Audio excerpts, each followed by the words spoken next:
Hello, my name is Dr. John Mitakides. I'm a practitioner in Dayton, Ohio, who have actually treated TMJ in Ehlers-Danlos patients for the last 40 to 45 years. Basically, what we're going to do today is present TMJ, cervical cranial instability, hypermobility in the EDS patients. We're also going to be talking about the cervical myofascial pain syndrome, which is a syndrome that basically I've coined. So also, the temporomandibular joint dysfunction and Ehlers-Danlos syndrome, EDS, will be covered in this lecture, but also noted that EDS, as we know, varies from patient to patient. The diagnosis for similar patients, while appearing similar in condition, should be ultimately verified by genetic testing. And also, when we actually come down to physical treatment, we should stay within the parameters of treatment. Now, this lecture will also concentrate on a specific pain referral syndrome, which is the cervical myofascial pain syndrome. Note that after testing to rule out complex or life-threatening conditions, this is what the examinations are put forth. The cervical myofascial pain syndrome is noted as a description of pain tracking in 200 Ehlers-Danlos patients, of which 195 were afflicted with this particular pain syndrome. Here we go. Ehlers-Danlos, TMJ, CCI, and CMPS referral pain syndromes. We're going to talk about Ehlers-Danlos first. I'm going to give you a brief summary. Needless to say, there's no sense in actually extenuating this too far. But Ehlers-Danlos is a hereditary collagenous syndrome that is caused by chromosome gene sites that compromise the integrity of all the tissues in the body. Some of these gene sites include the COL1A1, COL1A2, COL3A1, COL5A1, COL5A2, ADAMTS2, and TMX genes that produce affected proteins that process and interact with collagen.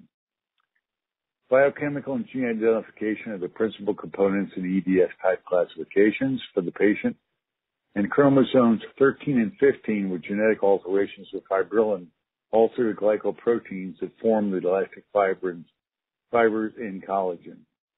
Now, we had a international summit in New York a year and a half ago, and at that point we decided that there were 74 gene sites that were affected. We're about ready to have another international meeting in London this next month, and basically we're actually probably going to come up with a few more. Now, we're going to talk about TMJ. And what is the TMJ? The TMJ is the joint where the jaw articulates with the skull. Basically, it has to do with the functions of the joint, the functions of the muscles, and the functions of the areas associated with that.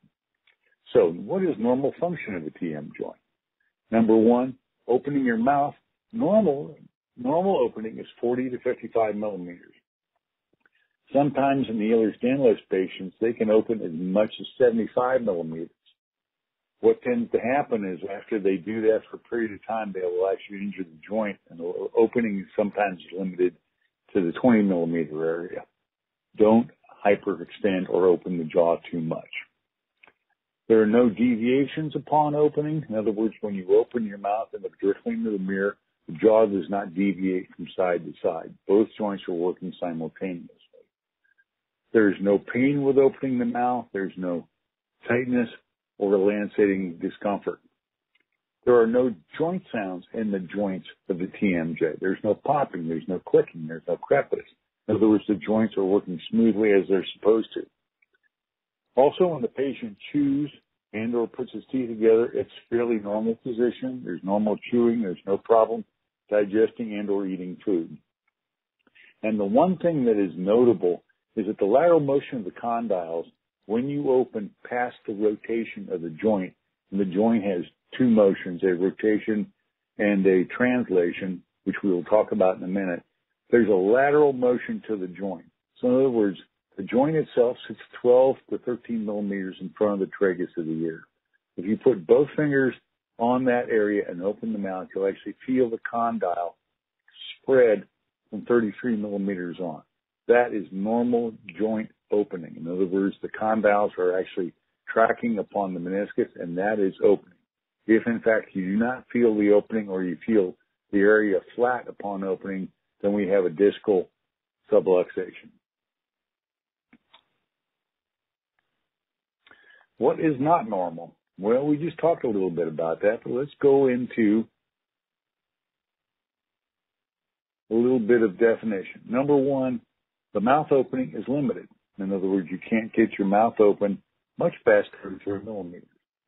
The jaw is deflected to the affected side. Basically what happens is the jaw will actually move to the affected side. You'll actually sometimes hear crepitus, which is crunching or popping, or actually some type of swishing in the joint itself. Your inability to chew or occlude teeth is noted. The headaches that will be generated will be noted, and we'll be showing those in a minute. Ear pain is noted. Now, one thing that we do get is referrals from ENTs when the patient goes to the ENT and notes that he has either itching, fullness, or pressure in the ear. The same nerve that goes to the ear canal goes to the posterior portion of the TM joint. So one can be fooled into thinking that ear pain is in fact true and when in fact it's a TM joint problem. Again, we have cervical limitation of motion. Actually, when you go to turn your head from side to side, the rotation can be limited, and we will talk about that eventually. There are muscle spasms in areas of the lateral face and head that will go into spasms. And the one thing that we actually look at and ask the patient about are aberrant oral histories. And basically what that consists of was the patient in a car accident. Were there any blows to the face? Do they have endoscopic procedures? How many times have they been put to sleep? Things that will cause hyperextension and or deflection of the mandible are actually pertinent to the situation.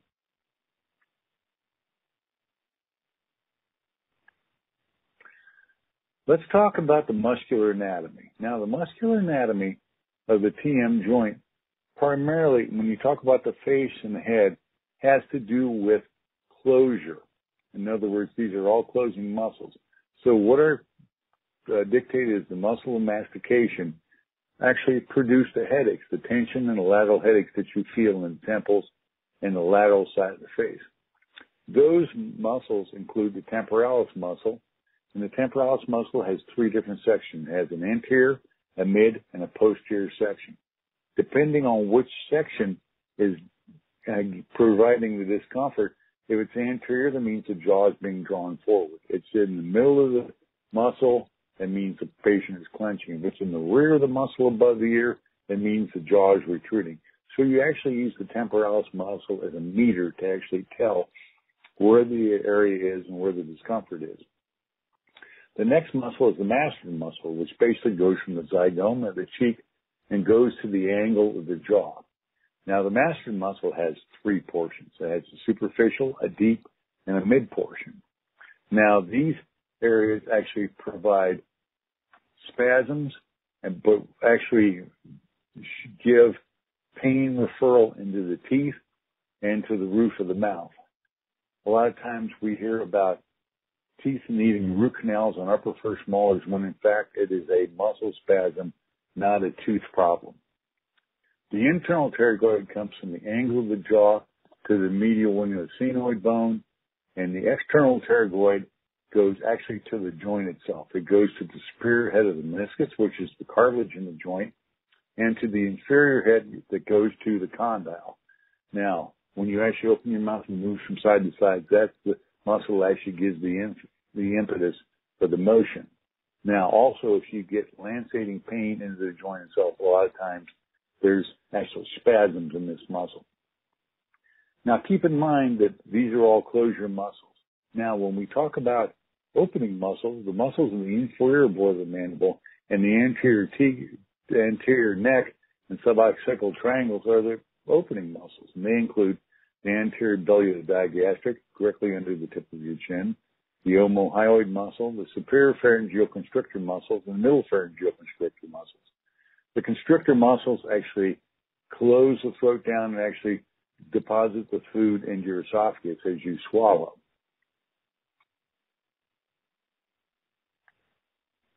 Also, the posterior cervical musculature helps maintain That's craniomandibular posture.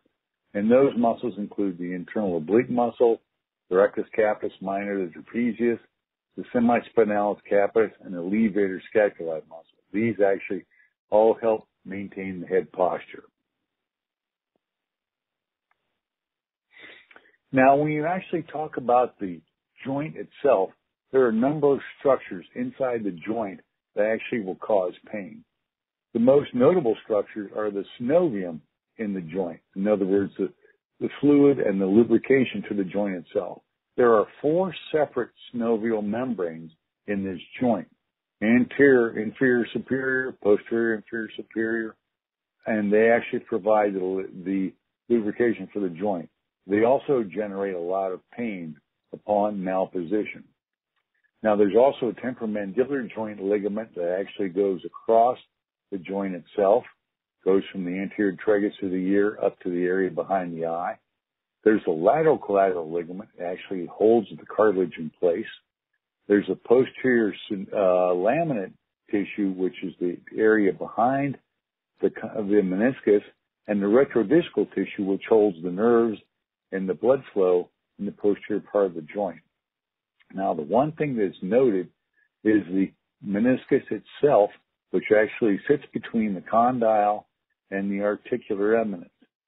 Now, keep in mind that there's also a medial collateral ligament, which is the brother for the lateral collateral ligament, and that actually holds the meniscus in place. There's also Tanaka's ligament, which holds the lateral portion, medial portion of the condyle against the joint. And when you actually look at the joint, there's the temporal bone, which is where the articular eminence is, where the joint actually slides down. There's the mastoid process behind the joint, which is the insertion for the sternocleidomastoid muscle. And again, the articular eminence is the zygomatic process. Now, the arthrokinematics of the temporomandibular joint are as follows. This joint has 2 motions. It has a rotation and it has a translation. That makes this joint a ginglymo-arthrodial joint. In other words, 2 balls that are interposed with a meniscus that is subject to degenerate and joint diseases. In other words, 2 balls with a meniscus between them. It has a 3-dimensional pattern of movement, which is coronal, sagittal, and transverse motion. Synovial joints, as we noted, are upper and lower and associated with pathologies also. And at this point, when you talk about centric relations, you also talk about a synovial joint terminology for congruencies of the joint surfaces for proportional growth and development. Now, if I was going to say something to you, the most interesting thing I would say to this point is that the pre- and post-vertebral musculature determine the jaw position.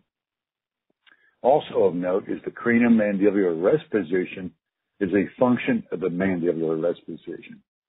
Keep those thoughts in mind. Now, at this point, we are going to insert the neurology of the TMJ system.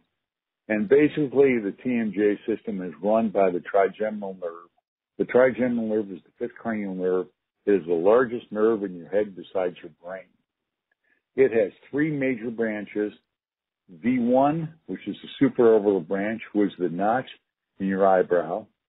V2, which is the infraorbital branch, which is the notch in the orbit below your eyeball. And V3, which is in your jaw itself. V1 and 2 are sensory. V3 is mandibular and motor sensory. Now, the motor on V3 goes to all the muscles of mastication. It also goes to the anterior belly, the digastric muscle under the chin, and believe it or not, the lateral rectus muscle of the eye. So one of the questions we ask when we're doing intake on the patients, we ask if they have double vision, and sometimes that's actually caused by the lateral rectus muscle abducting because of the V3 motor sensory of the trigeminal nerve.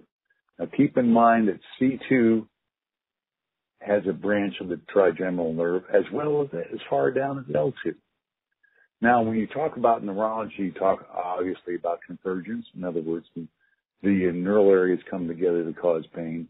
But the one thing that's most incisive here is the nociception mechanism. In other words, the nociceptive mechanism, where the source of the pain is in one place, the site of the pain is someplace else.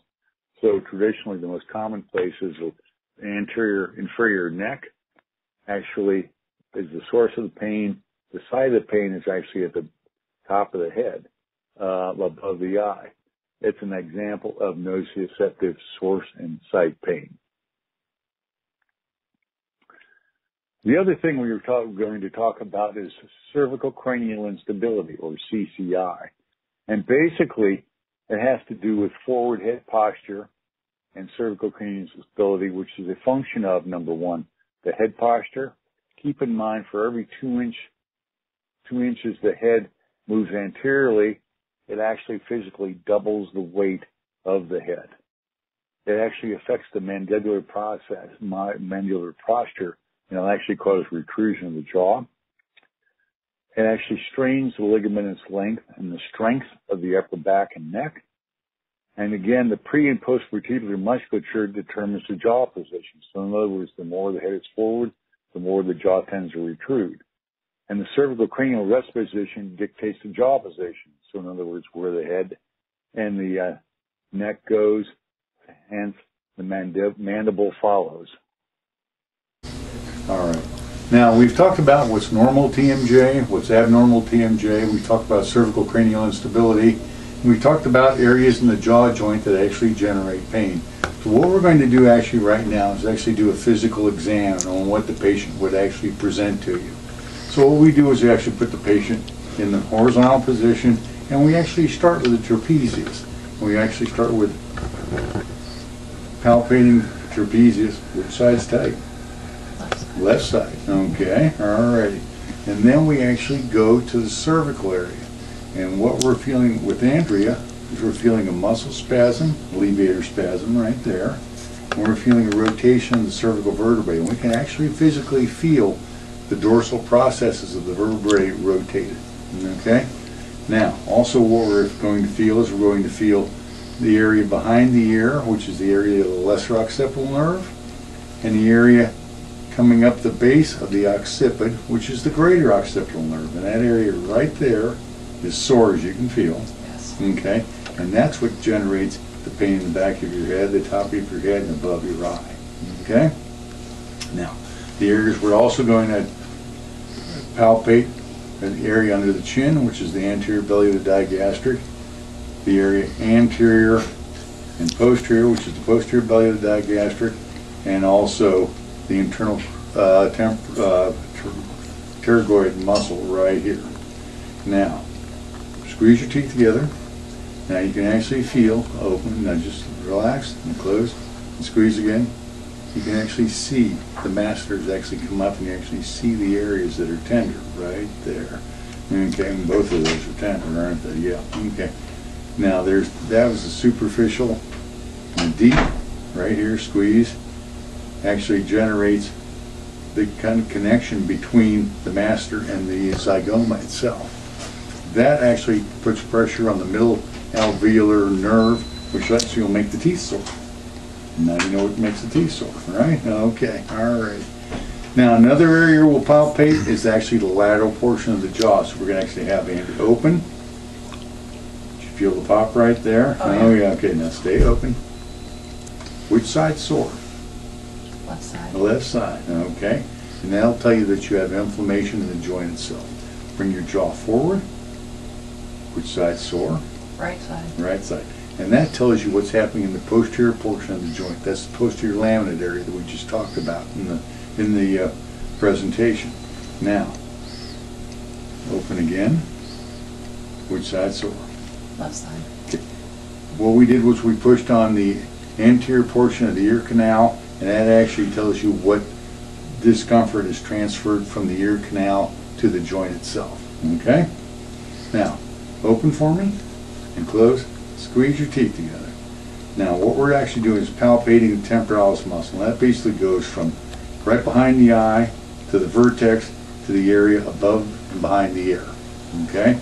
And it's like a big meter. So, when Andrea squeezes her teeth, we actually get discomfort right in front here, okay? And this is where her best headaches are, right there. Which side's the source? Right side. That side. So her discomfort is anterior, which means that the jaw is being pulled anterior. Open, close, squeeze. We also have traction in the middle area, so it's anterior and mid. Open, close, squeeze. We don't have anything posterior, so we're anterior and mid. So she clenches and brings her jaw forward is what happens. Okay, that's the positioning we're looking for. Now the next thing we look at is, open for me, is close. Don't squeeze, just look. The external pterygoid muscle, which is up in the rear buccal area. You put your finger all the way to the back of the area and push straight up. And if you have discomfort there, that's the external pterygoid. That's the muscle that moves your jaw from side to side. And that's tender right there, too. That's in the vertical portion of the ramus, and it actually goes right up to here. Okay? Let's try the other side. That side's not quite as bad, is it? No. Okay. Okay, which tells me that you clench harder on this side, and the headaches are worse on this side. Okay? That's about right? Sounds right. Okay. Now the next thing we do is check the occlusion. Open for me. Tap your teeth together for me. Tap, tap, tap, tap, tap. And squeeze. Open. And what we're looking for is contact. Now this patient actually presents fairly good posterior contact, but as you can see, the front teeth are in a regular formation, and there's actually markings on that. So what that means is closed. When she taps her teeth together, they're actually forced against the upper front teeth, which will actually destabilize the jaw. Okay? And so when we actually do the orthodontics one of these days, we'll actually make everything straight. Okay? We also look at tenderness. Open. Bite on it for me. Squeeze. Is that sore over there? No. Open. Squeeze. Is that sore over there? Little bit. What that does is basically torques the mandible and will actually put the discomfort into the joint. Open wide for me. Now her velum, her throat, is what they call a MAPI 3. In other words, it's not occluded, but it's not wide open. So she snores a little bit. Okay? All right. Now open your mouth nice and wide for me. Okay, her maximum opening is 34 millimeters. Okay, and now I'll explain to you what that situation is next. Move your jaw to the right, as far as you can. Close down a little bit. Now stay to the right. Okay, we are 10 millimeters right. Go back the other way. And 9 millimeters left. Pull your jaw forward. All the way and back. And close. Okay. Anterior protrusive is 8 millimeters. And we are 5 millimeter over jet, 3 millimeter over bite, class 2 type 1 bite. Okay? So in other words, she has a deep overbite, which will cause protrusion and tenderness in the rear of the joint. Now these are all areas that you look at that'll generate headaches. The area back here will generate a headache that goes from the great occipital nerve to the occipital muscle to the vertex to the frontalis and put pressure on V1 of the trigeminal nerve. When the mandible is retruded and is caused to be trapped in front, it'll actually put pressure on the anterior and mid-temporalis. So that's where that headache comes from. Okay? Discomfort in the masters will actually put discomfort into the teeth, upper and lower. Pressure in the rear of the joint will actually give fullness in the ear and pressure. So basically everything has a pattern, okay? So that it's pertinent that you actually pay attention, especially with the ENTs, whether the pressure is from true ear problem or a TMJ problem. Thank you.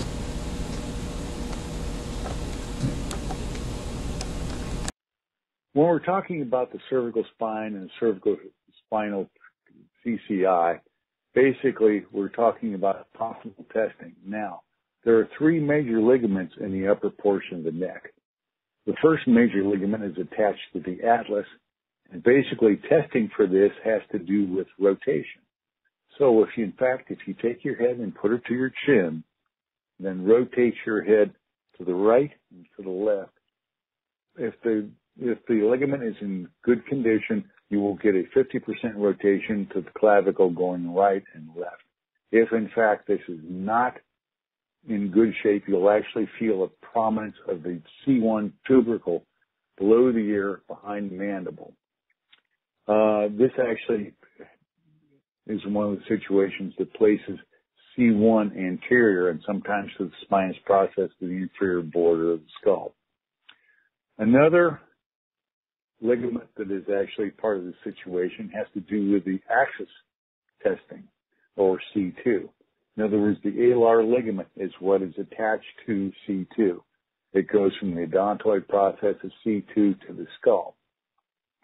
And basically, the side bending is the test for this. So if you can side bend your head equally from side to side, that means that the alar ligament works the way it's supposed to. When there's a limitation of motion, that side bending is limited. But keep in mind also, when the head moves from side to side, the dorsal process of C2 should move in the opposite direction.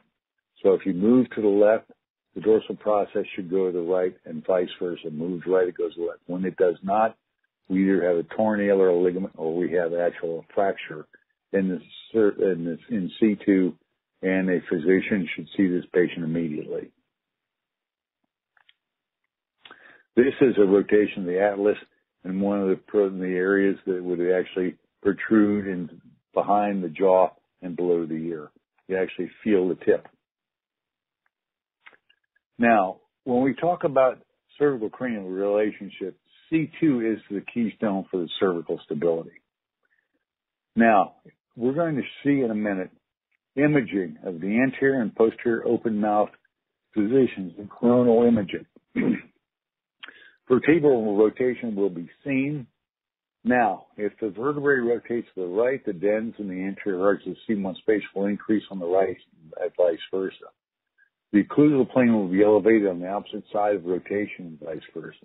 Mandibular rotation is actually affected by the position of C2. So basically, let's look at this and see what we see. In the left-hand x-ray, basically what you're looking at is the mouth open and the dens of C2 in the proper position upon the midline. So the red midline line indicates the center positioning. Now you can see from side to side that all the space areas that are noted are of equal space and equal position. Now if you go to the center x-ray, basically what's happening is that the vertebrae has actually rotated to the right and the space has increased to the right. And what happens is now the dens of C2 is to the left, and look at the occlusal plane. It is higher on the left than it is on the right.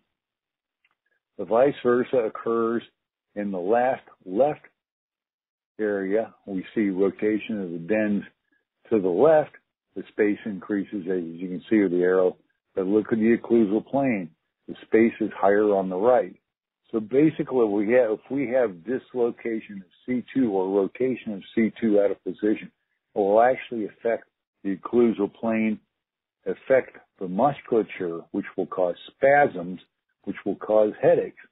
It will also change the positioning of the condyle, which may cause popping and cracking in the joint. Okay. Now, when we talk about opening of the mouth, we actually talk about lateral motion of the condyles. So put your fingers right there, okay? And go ahead and open your mouth. Now you feel when you open how the condyles move out? Yes. Okay, that is normal, okay? If the condyles do not move out, that means you've got a displacement. Now the one thing that most people don't realize is that this joint is not a front to back joint, it's a triangular joint. In other words, it's shaped in a V. So when you open, that condyle actually tracks laterally, and that cartilage is in between the inclined portion and the condyle. So when that cartilage displaces, that condyle won't move to the outside, and you won't feel the displacement of the head of the condyle. So if in fact you don't feel the lateral displacement of the condyle, you've got a displaced meniscus, and come and see me. This is basically a picture of the dens and how it articulates with the anterior arch of C1. And this I put in just as an interesting aside. Obviously, this is a model with the mouth open. Now, what you see basically in the center of the spring in the lower third of the picture is an arch. And that arch is the anterior arch of C1. Now, the thing we found out is that as C2 rotates, the dens will actually rotate C1 forward. So in other words, it becomes more prominent in the rear of the throat. So if you have your patient tell you that pills are stuck when you swallow or swallowing food is tough, a lot of times, believe it or not, it's the anterior arch of C1 rotated forward, which actually closes the throat volume and actually can cause swallowing problems and, believe it or not, breathing problems, especially in sleep. Again, this is looking down the spinal column. You can see the dens and how it impinges on the spinal column itself. Now, other diagnostics, if you're actually looking for additional indicators, are the hyoid bone positioning. In other words, if the hyoid bone is above the hyoid plane, the result is an anterior open bite. In other words, the front teeth do not come together. When the hyoid bone is protruded, it can cause an airway constriction. Again, that will push anterior to posterior. Now, the elevator muscle activity is increased. The more the patient clenches with the elevator muscle activity, there are things that happen. The upper lip will become shortened. They will lose the cupid's bow in the upper lip. And you become a retro-inclined profile. In other words, the jaw will come to the rear. Now, the one thing that also happens is the more that you clench, the more the superior and middle pharyngeal constrictors will contract. And at one point, a lot of clenching will actually halve or cut the amount of air volume in half. If, in fact, you can actually relax the middle and superior pharyngeal constrictor, you will increase the volume by 50%. Now, the pharyngeal constrictors, believe it or not, increase the vertical dimension and will rotate the cranium posteriorly and superiorly. Another diagnostic area for cervical cranial stability is forward head posture. Now, basically what happens as the head moves forward, the limitation of rotating the head up will become prominent. And so for every 2 inches the head moves forward, it doubles the weight of the head, puts the strain on the upper cervical vertebrae, and rotation of the head to look up is limited. Also, cervical angulation at the skull is actually dictated by the position of the vertebral bodies. Normal angulation of the spine to the skull is 101 degrees. Straight cervical spine is 90 degrees.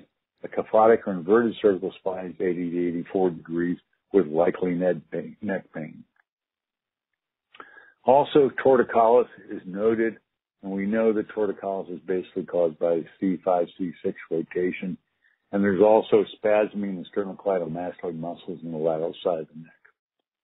We've already talked about the upper cervical ligament evaluation. Again, the cruciate ligament is the S ligament. The iliacal ligament is the I don't know, perhaps ligament, side to side. And the transverse ligament is the no ligament. Head moves up and down. This is basically a picture of the ligaments in the posterior portion of the neck. Now, we're going to actually talk about something which we did not note before, which is dysautonomia, which I'm sure some of you have heard of. And basically, it has to do with the autonomic structures of the body. In other words, breathing, heart rate, bowel action, things that actually are affected by the autonomic systems. In other words, the proximal structures provide proximate malfunction and impact the autonomic nervous system. There's also a situation called POTS, which is positional orthostatic tachycardia. In the EDS patient, the veins do not have enough elasticity to actually bring the veins to the heart to be sent to the rest of the body. So what tends to happen is the heart will start to increase in rate, not enough blood is pumped to the brain, the patient will pass out, and the heart will be in tachycardia. Now, they all may be affected by the following. pharyngeal constrictors. Oh my goodness. So, we're talking about the pharyngeal constrictors and how it affects the dysautonomia. Number one, what is the pharyngeal constrictor? The pharyngeal constrictor, believe it or not, starts at the mentalis muscle, which is located in the midline of the chin, and that aids to move the lower lip inferiorly. That muscle integrates with the ubicularis muscle, which is your kissing muscle that makes you pucker. The ubicularis muscle integrates with the buccinator muscle, which is the anterior portion of the cheek right behind the angle of your angle of your mouth. And the buccinator muscle integrates with the superior pharyngeal muscle that forms and integrates with the anterior surface of the cervical vertebrae, C1, 2, and 3, which is the area most common for cervical displacement. So in other words, the superior pharyngeal constrictor starts at the end of the buccinator muscle, but it's the beginning of the masseter muscle. So the superior pharyngeal constrictor muscle and the masseter muscle are closely integrated. And here is superior pharyngeal constrictor muscle. Now, the middle pharyngeal constrictor muscle is attached, believe it or not, to the anterior belly of the digastric muscle, which is just below your chin, which attaches to the hyoid bone. The hyoid bone has a muscle that goes from the omohyoid to the omohyoid muscle to the hyoid bone to the basion, the base of the skull, which is anterior to the foramen magnum. The middle pharyngeal constrictor extends from the hyoid bone, integrates with the fascia of the cervical spine, and stabilizes C4. So what do we have here? We have the superior pharyngeal constrictor, which actually stabilizes and attaches to C1, 2, and 3. We have the middle pharyngeal constrictor that actually physically goes to C4. So this is the middle pharyngeal constrictor muscle in the inferior mandibular area. And what does it affect? Basically, this is a horizontal section through the jaw and the mouth. And you can't see what the structures are, but let me give you a list of what is in that area. The vagus nerve, the accessory nerve, the hypoglossal nerve, the sympathetic trunk, the alar fascia, the glossopharyngeal nerve, the internal carotid artery, the facial nerve, and the superior and middle pharyngeal constrictor muscles. So basically what happens is when the tension in those muscles occurs, or if in fact C2 rotates, which is attached to the alar fascia, it'll actually cause distortion of the posterior laminate in the rear of the throat, which is against the vertebrae. So actual distortion can cause motion problems with the vagus nerve and sympathetic trunk, which will affect the heart rate, the GI tract, the breathing problems, etc., etc. Now, let's go off in a little different direction, and we're going to talk about a myofascial pain syndrome that I've pretty much coined and that I've seen over the years, and I've actually put a name to it. It's the cervical myofascial pain syndrome.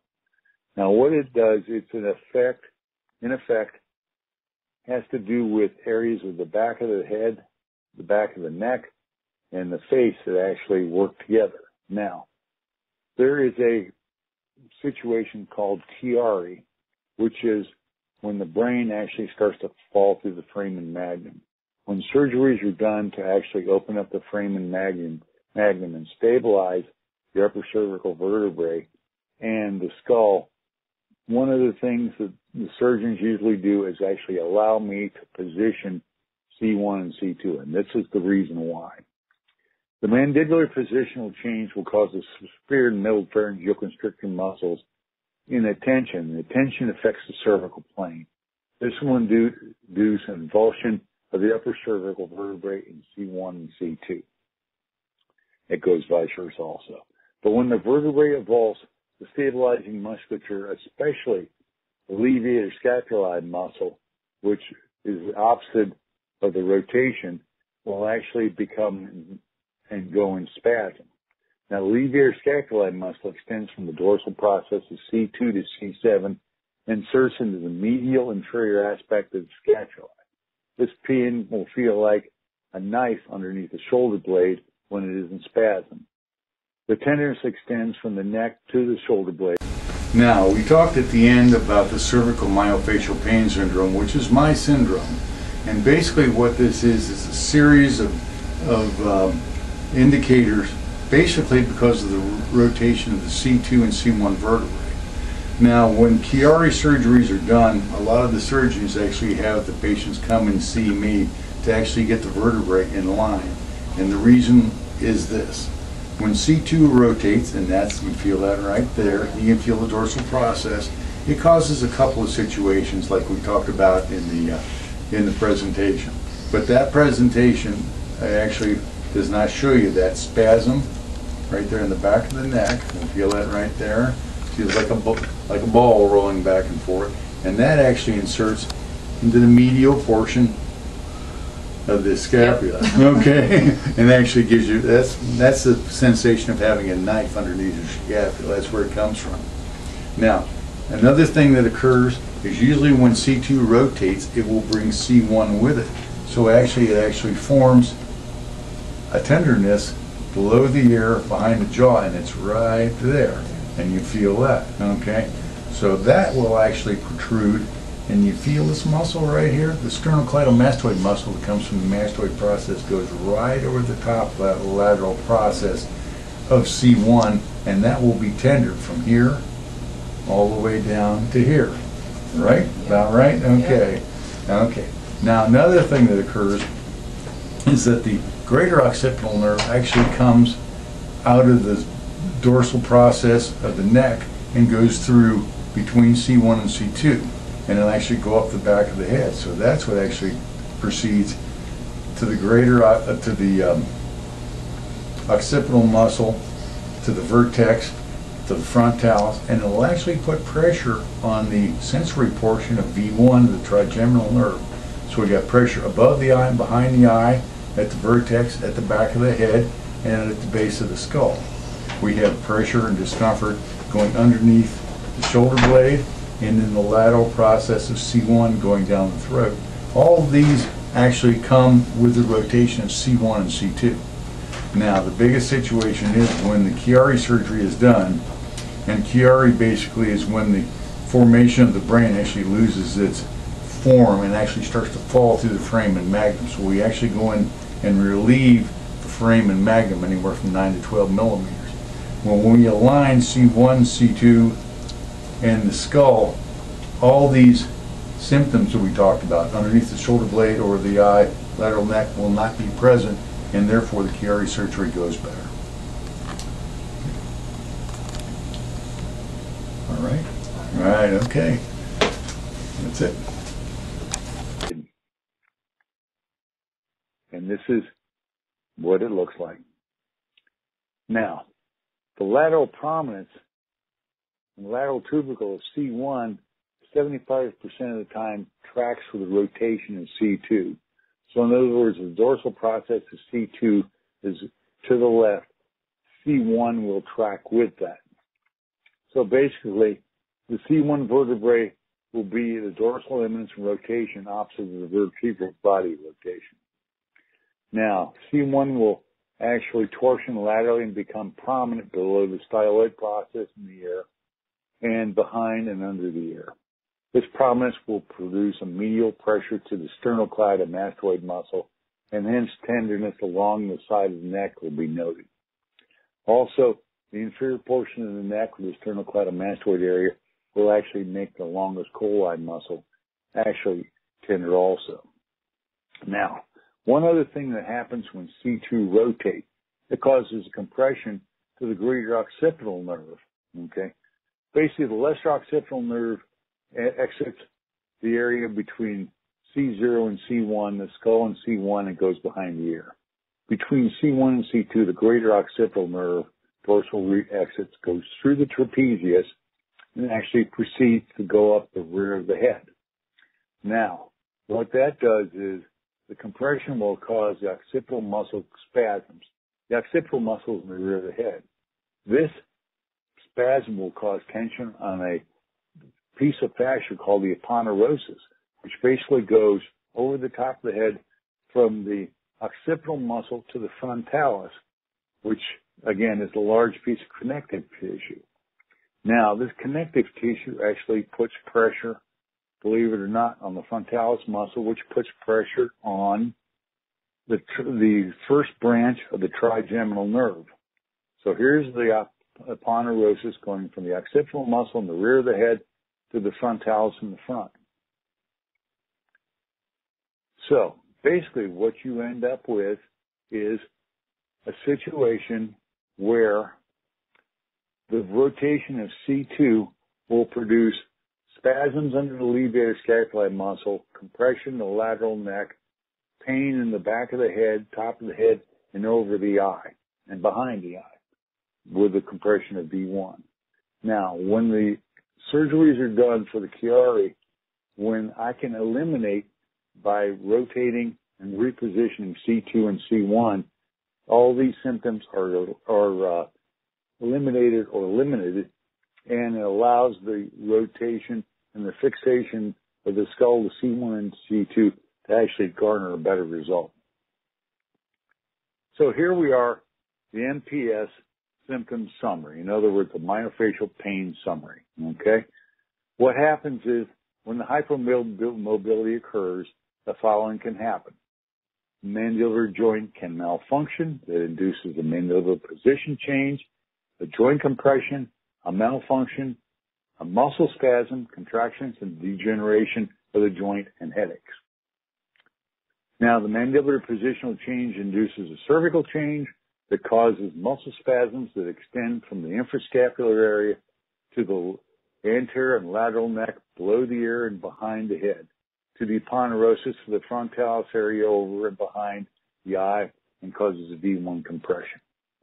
This is in addition to the typical temporomandibular joint symptoms such as headaches, limited motion, and pain. The mandibular occlusion will also be altered due to change in cervical mandibular positioning, which means that the dentist and or the physician can't find a correct bite and the jaw joint cracks and pops. So in conclusion, what we see is the temporomandibular joint and upper cervical stability go hand in hand. The TM joint and the upper cervical stability are almost always related in the EDS patient. Malposition of the vertebrae will produce jaw misalignment, malocclusions, as well as limited function and joint noises. And jaw misalignment will produce vertebral portion misalignment or limited function and skeletal referral pain. So at this point, what we've actually looked at is the TMJ, cervical cranial instability, cervical myofascial pain syndrome, superior and middle pharyngeal constrictor effects, and dysautonomia and POTS. All these are interactive. So the one thing I would suggest to you, if there are any questions or any problems with this, please contact my office or contact me, and it's been a pleasure talking to you. Thank you very much.